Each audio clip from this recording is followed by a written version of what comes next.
Hey guys, and welcome. If you're watching this video, it means you probably watched my first video where I talk about how to make what if videos, and today we'll be doing a shorter video which will just be covering how to make thumbnails. Now, as you can see here, you may or may not recognize this website. This is Canva. I'll be leaving a link down in the description below to this website so you guys can see and play with it yourselves. And I'll also be leaving some alternative websites in case you either can't use this, don't know how to use it specifically, or just don't want to use it. But anyway, we're going to be using Canva today to show you how to make some thumbnails, specifically like what's different styles of thumbnails you can make and different types of things you can do, just because that way you guys can kind of have an idea what's going on. Now let's get into it before this video gets too long. So I'll show you what we do is up here you can see search YouTube thumbnail. There's tons of different stuff you can search, different like YouTube styles, I guess. You can search for YouTube icons and other things too. This website's great. It has a lot of things on it that are useful for making YouTube stuff specifically. So we're going to create a blank YouTube thumbnail, but if you want, you can always use one of these ones as well as like presets, I guess, if you want to follow like a certain style. But I always start with a blank thumbnail. Now, what we're going to do here is we have these on the side, but that's not what we're going to do to make the background. The way that you do backgrounds for thumbnails is this, for example, where I'm going to do a flat background. So we have a color here. This is just a base square, and you can move this all across the white, like empty thumbnail, I guess you could say. So now we have that gray background, right? So I want to have a little bit of a prettier color. We're going to just design today's thumbnail for what we're going to have for today's color, I guess. So we're doing thumbnails, so I'm going to go with like a red. So we're going to go with like a red-pink background, right? So now what you do is, let's say you want an image or something, right? So I've already searched my image, but if you get into your image that you want, or if you have it already, PNG, whatever, then you go into uploads, and that's where you can grab different images. So we have already tons of different images here from things we've made and such like that. We're going to grab this one here, and we can go back to elements. So you can see all those different images that you upload, and then you can use them in your thumbnails. Now, this is just a simplistic Naruto art. You throw that in there, just like that, and I got that in the background. Now, the way you do text in thumbnails, in this site at least, is you go into the text, and you can either add a heading, or you can do one of these. This is how you get that glow effect for like certain things if you want like streaming or something like that. It's pretty good. I like it. It has a lot of functionality, and this is all free. This is a completely free website, and if you want, you can buy Pro, and that just gives you more features, but just on its own, the base program is very useful. Now, the way I do this is I add a heading like this, and we're going to say, how,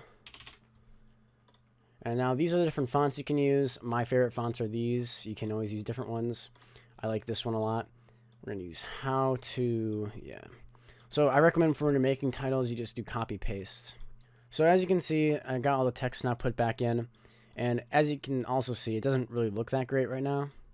So the way we're going to do this is you can first like set it all up so that it's in the spot you want it to. So I want mine to be like here. And I want this to be a little bigger. I want this to be a little further away. I want it like this. Now, the way that we do this is we go in here, and now you can hit this effects button, and this is how you get that effect that a lot of YouTubers use. You hit splice, and then you remove the offset, so now it has that inverted color layout, and now you can change the color. So we're going to do that for all of these ones here, and we're just going to set them all to white, just to get that little push in the YouTube system. Also, I recommend definitely making, for these type of style, making it all capitalized, just because the capitals in this font look much better than just having non-capitalized. More effects, splice, you know how it is. If you want to do something special, you can always do like glow or shadow effects and different things like that. So just play around with it and see what you like, see what you don't like. We'll go with like we'll just stick with white, I think, and then we'll make this one red. So that's kind of how you make the basics, I guess, on how to make a thumbnail. And there's more you can do. I'll show you in a second here, but this is just an example here of, like, I guess, a style you can follow. So you can always use different fonts for this too. Like, this isn't just for this font. So you can do tons of different things with this. So now we have this. It looks like a pretty good thumbnail already. And here's what I'm going to tell you, some basics on how to make your thumbnails look good. You want to have your text big and easy to read, just like this. So you can see it from like a phone screen or a desktop screen, much easier to read. And for your background, you don't want something too complicated. So for example, like if I had something super busy in the background, it would make this image look less focused, which would make it the, I guess, background of the image. So when you have like an image like this, you want to have it be your main focus, which is why having a basic background for something like this looks a lot better than, say, doing something busy like having manga panels or something like that. Now you can do some more things to touch this up a little bit, so I'm going to show you that right now. You can grab a box like this and add a frame to the entire image, just like this. Any color you want, really.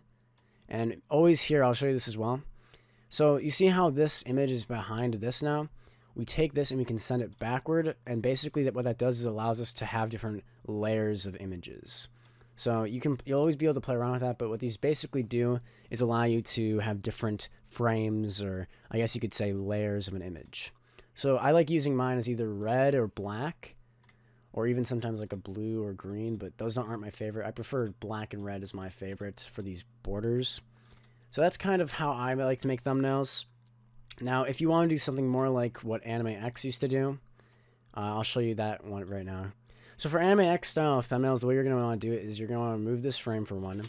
And the way that he has his thumbnail set up is that he makes them very large text, and he spreads it across the entire image. So if I were to make this thumbnail similar to how Anime X makes his thumbnails, I would do something more like this, and then adjust it to make it fit the screen better.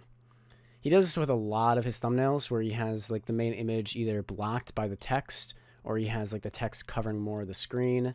Generally just larger text in general for him, if you want to mimic that kind of thumbnail style. There's a ton of different things you can do to make your thumbnails original, unique. Just play around, see what you like, because ultimately in the end, what matters is how much you like your end product and your end result. So the way you do grading and colors and stuff before I go is you can just do effects like this and have that cool gradient effect. Or if you want that like border effect that a lot of YouTubers do as well, you move the image over here, then you do this and just background it. So the way you do is you just line it up like that, and then you can make it like a blacker line or something, and that kind of cuts the image apart. Now what I would usually do is I'd usually make this side the same color as the line, so it has a clean cut. Anyway, that's pretty much it. If you guys want help with anything else, or want another tutorial on thumbnails or anything specifically, make sure to comment down below. Comment down any other tutorials for what ifs that you would like. After this, I'll be covering editing and scripting soon, so that'll be pretty cool. Well, those are two separate videos, but I'll be making a scripting video and something like that. Hope you guys liked it, and yeah, I'll see you guys later. Goodbye.